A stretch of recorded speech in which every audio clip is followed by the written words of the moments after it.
Hi everyone, it's Vanka, and today I wanted to share a quick tip with you and some alternative uses for this Misti stamping tool. Recently, yesterday maybe, I saw a video by Ruth's Inkwell. Hi Ruth, I will link her channel below the video I saw where she showed how to make your own Misti tool, and she used some I'm not sure what it's called, white foam type of material, and I'm sure it works perfect. And she also has a link to her video to another lady that showed her version of a Misti tool. But when I saw that, I thought, okay, I have to show you people what I have had in my stash for years, and it works perfect to use as a stamping tool like this. And I will just share with you, compare the measurements and prices, and in the end I will also share some ideas how I think you can very easily make your own Misti tool. So I did a quick Google search for Misti tool, and it gave me this scrapbook.com site where it says the price for this is $70 sale price, and what we are interested in are the stamping area. And in this tool, I know there's also a mini Misti tool, but this is the original one, and it's about 6.5 inch by 8.5 inch. It has a foam pad grid paper and 2 magnets. So that's the original misting tool, and very pricey. I wouldn't buy this if I didn't use it much, which I am not a card maker. I can see how this is very useful for those who makes a lot of cards and stamps a lot. But let me share with you what I have. So let me adjust the camera, and I will be back and show you what I have had in my stash for years and what I think it is comparable to this. So here we have it. It's a makeup palette, and I have had this for 3 years, I think, and you can order it from this website, cpalette.com.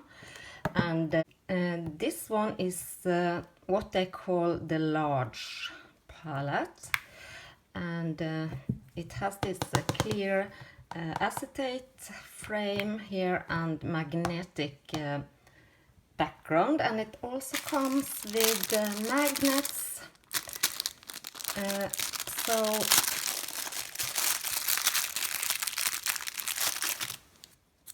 I have used this for my makeup, eyeshadows and blushes and things like that. So and I also have a very small one, a square small one, but let me show you the measurements. I will show you the website where they have these. So you have different sizes to choose from: mini, small, this is the small one I have, medium, mirror, large, extra large. And as you can see from the inside measurements, there they are. And I think they must have changed the measurements, because mine is, let me see, the inside of mine is around 7¼ by 4¾ the inside. So they have changed a little bit. But you can see this is $20. This is 28, and you get a larger stamping area, and I think it's worth checking out if you are interested in one of these stamping tools. Now I will just do a quick share to show you it works perfectly. I have just a scrap piece of paper here. Let's just cut a little bit. So I am placing a paper and cut it a little bit more. Of course you don't get the grids on this, but if you want the measurements and grids, you can easily print that out yourself and glue a gridded paper down here, or print a gridded paper on an acetate sheet. So let's see, I have some stamps. Let me grab a couple of big stamps, and let's say this is just to show, so we want these two. So closing it, and it sticks. And I will just use this archival ink, and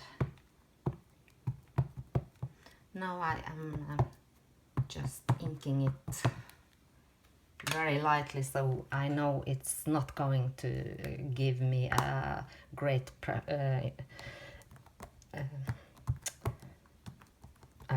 image here. So as you see, that's not any good, so let's stamp it again.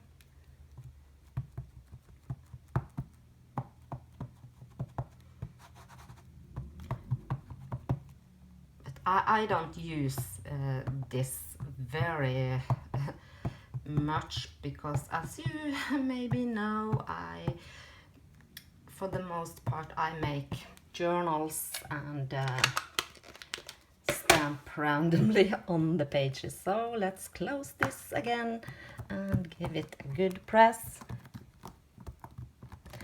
But of course I can see this is very helpful in many occasions.